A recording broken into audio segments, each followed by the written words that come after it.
I did, and I'm back because I did forget to mention, through it all that I went through and what I experienced with that whole situation with being returned home. When I tell you, I had two great guys that I met out there at CFI that I'll never forget, even if I had amnesia. And that is James Adams and Stephen Drum. You guys are awesome. You are awesome, and I wish you well. You guys, you know what? You didn't just say, "Hey, I like you," or "You're cool." No, you guys showed me. When I tell you, they would just do things. James, for one, he and I traveled together. Well, no, I guess we were en route at the same time, but he's originally from Ohio. He was traveling from Kentucky. He reminds me of my best friend in New Jersey, and I think that's another reason we gel so much because my friend in Jersey is a caretaker as well. It's like he loved himself some Keisha, and but James, at some point, we were in. I think we met at CFI when we were there for the drug test, and he was in the room with me. And from the time that we had to board onto the shuttle, he realized I was having difficulties with my bag, and like a true gentleman, jumped right in there. I swear I'm about to throw this phone out the freaking window. Okay, um, back to you now. But from there, James grabbed my bag, not me having to ask him. And it wasn't just the one time. From the moment, anywhere that he saw me, "Hey, let me get your bags for you." And even the day that I was leaving, both he and Steve said to me, "Hey," they asked me, "Did you want to go to the cafeteria for the last time, be with your friends?" No, not in the mood for that. I wasn't crazy about the food anyway. So I definitely want to be there, and I'm always in a great mood, so I definitely did not want to have a bad spirit. And I was hurt. I was crushed at that moment, and there was no need to smile at that moment. I was figuring a whole lot of things out in my head, like how does something like this happen? And those guys showed back up at the door, and they said, "Listen, you may not be going to that cafeteria, but we felt as though we need to take you out. So get dressed, and we're taking you to dinner."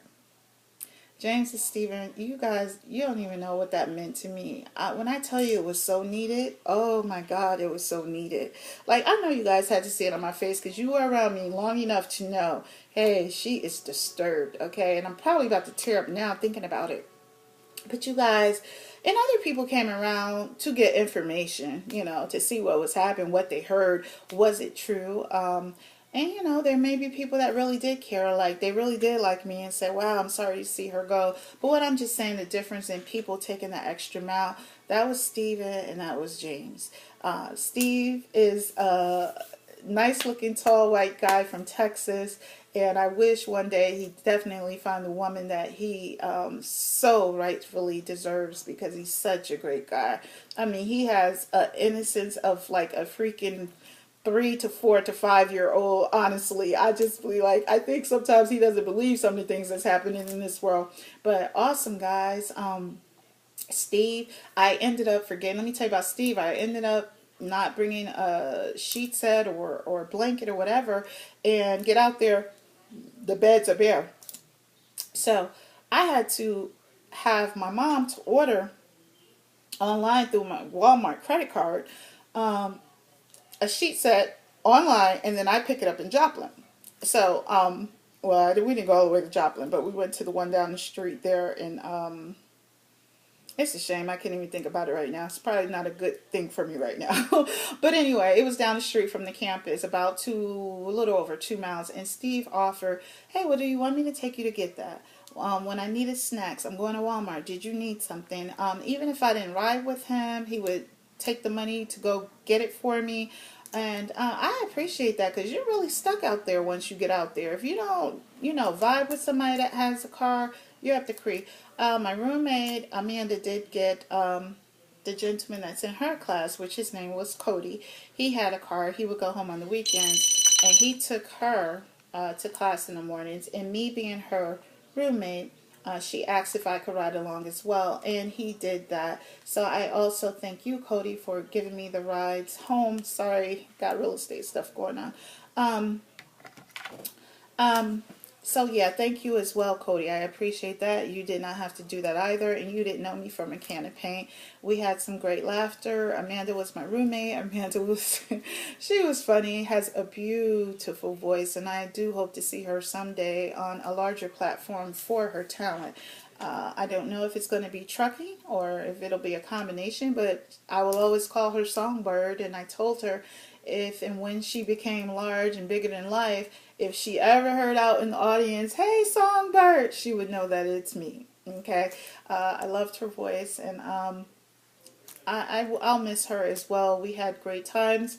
We both were kind of in our own worlds, but we still connected. The first night we talked probably all night and laughed, and she and I would walk back and forth to the cafeteria. And, she was married, so a lot of times she spent time on the phone with her husband, and I gave her that space. And there's other times I would be doing real estate in my room, but we knew there was no type of bad vibes that, at any point we wanted to come out and talk, we would. And we'll join outside with others and we would laugh, talk. We talked about, when I tell y'all we had so many relationship talks out there, I think everybody learned something on that. And if that's what my purpose was, to go through there and do that, connect with people, I don't know how to touch other people while I was there. I do know that because of my videos, there's a lot of people now that have been writing me. They're about to start CFI, slash Crowder. They're thinking about it. I've given them some insight on what to expect, and you're welcome, because I didn't have so much of that. I've seen Chandel, I want to say is how you say his name. But past that, there was just not a lot of information. You didn't really know what the rooms would look like, how you would eat, what the walking was like, if there was any transportation and things of that nature. So I hope I was able to shed light on that for people. I still recommend the school. I still recommend the company. I just can't take things lying down when I know it's not true. And that's why I had to make the video. But this video is more to say thank you for the people that I've met. My instructor, Raul, awesome guy. He was stern on me. And he has a little difficulty with hearing. Due to his military experience, so he would always sound like he was yelling, even though he would say it was his hearing. I knew sometimes he really was yelling at me. But I didn't mind, because I know he's looking like, if I got to put up with trying to teach you, you're going to get it. You know what I'm saying? So he would just say, "Get off of my clutch." Get off my clutch. Get off the white line. Get off the yellow line. Keep it between the mayonnaise and the mustard. Some things you're going to hear for the rest of your life, I tell you. Dan was very patient with me. And teaching me backing. He knew, okay, with her, I'm going to walk her along. And if I could get her to understand, you need to go this way and go that way, she's going to be okay. So I thank him for the patience for that. I do thank him for that. I thought he would have believed in me a little more where this was concerned. I think I give people the benefit of the doubt a lot, and think that people I look at you in your eyes when I'm talking, because I can read your soul, and I guess I always feel like people could read mine. And my persona, what I give off, I know it's not fake.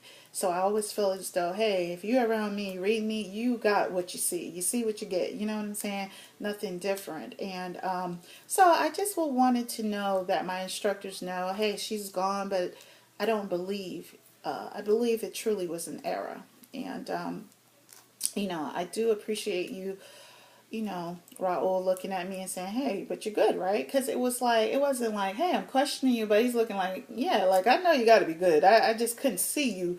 And I thank you for that, because that told me a lot, that you may have been wondering too, like, "God, what went wrong?" Because I don't even, I don't see that. But anyway, I consider them friends. We laughed, and I told them I don't have friends, and I don't. I really have associates.